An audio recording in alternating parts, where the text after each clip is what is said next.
since she has already told that today infertility percentage is on hike. Let us see the infertility causes. This slide explains us that in spite of all available investigative modalities, there are still 25% of infertility cases in which we are unable to answer the problem.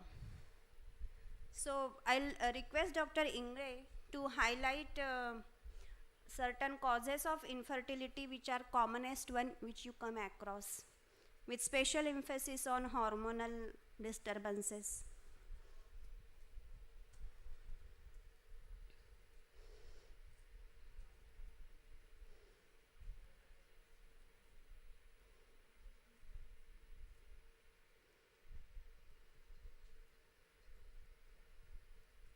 Good afternoon, everybody.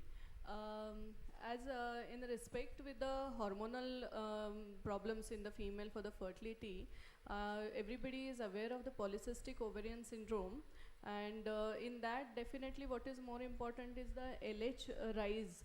Whenever we check the hormones on the second day, if the LH is corresponding value with the FSH or it is risen value than FSH, so what is very important to understand this ratio of FSH LH, which is to be checked within first 48 hours when the woman starts menstruating.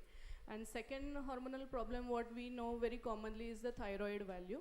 So these are the commonest problems, but the third factor which is on rise is hyperandrogenism, and the fourth thing is that the decreasing ovarian reserve. I mean, we have just seen the women transiting from PCOS to decreasing ovarian reserve within the span of few days or weeks or months, and that decreasing ovarian reserve is also shown by the AMH value. So these are the commonest thing we are coming across nowadays as the female fertility problems. And second thing what we are seeing is the insulin resistance. So the incidence of diabetes is also quite on rise, and I think we should give attention to that also as a priority. What about male infertility, your experiences? Hypogonadotropic hypogonadism is a very common thing apart from azoospermia. Yeah. And So, hyperprolactinemia. diabetes will also add on into that because of the living standards and the less activity. Diabetes is definitely on rise, so we should promote and suggest if we get such type of semen analysis report wherein we are seeing the abnormal sperms or the morphological problems in that, we can just ask for one glucose tolerance test for that man and we can find out yes, he is having that type of a problem. Yeah. So as all of us are aware, FSH, LH, prolactin, progesterone, estradiol, testosterone, TSH, all these hormones are key hormones in reproductive biology, and any disturbances related to these hormones may lead to infertility.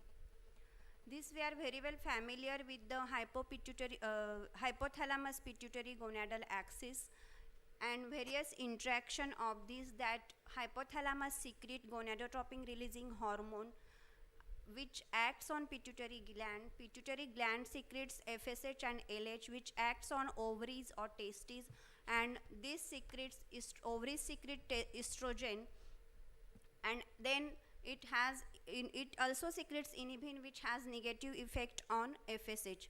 So all these hormones play interrelated role and result in reproduction. Currently, these are the various platforms available for hormonal assays: radioimmunoassay, ELISA technique, ELFA, that is enzyme-linked fluorescent immunoassay, CLI and CMI. Currently, we are using CLI and CMI platform. This is just in brief to show you how specific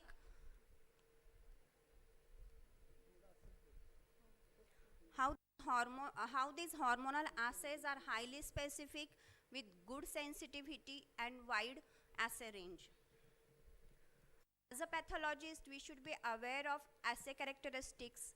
Every assay which we do should be sensitive enough to pick up low values for the analytes. Since all these hormones share structural similarities, it is mandatory to have high specificity with minimal cross reactivity. And the third generation immunoassays and are available currently always take care of all these things. Linearity is important to deal with the dilution challenges.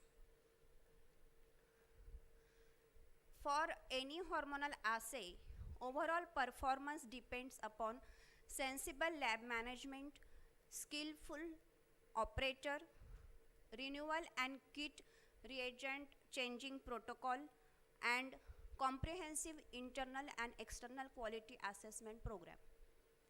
So as we can see, all these hormonal assays are very robust and stable assays since long back. Their EQUAS performance is remarkably stable for long years. So, even though I do all these things in my lab, or anybody will take care while releasing their report, but as a practicing gynecologist or as a clinician, are you people are aware of this assay performance in labs? Definitely yes, and I will definitely thank Godvilkar Laboratory that they always keep us updating that this is the way, and everything that happens through our discussion with every person in the lab. By now I must have discussed with everybody in the lab, but the most important thing what is you are following is the standardization of every test, and that's the prime point in my counseling with the patient is that I do not accept the reports from anywhere else unless and until they are counter-checked with this lab, because the standardization is followed. So definitely yes, I would believe this report first because I know the method of working here. So yes.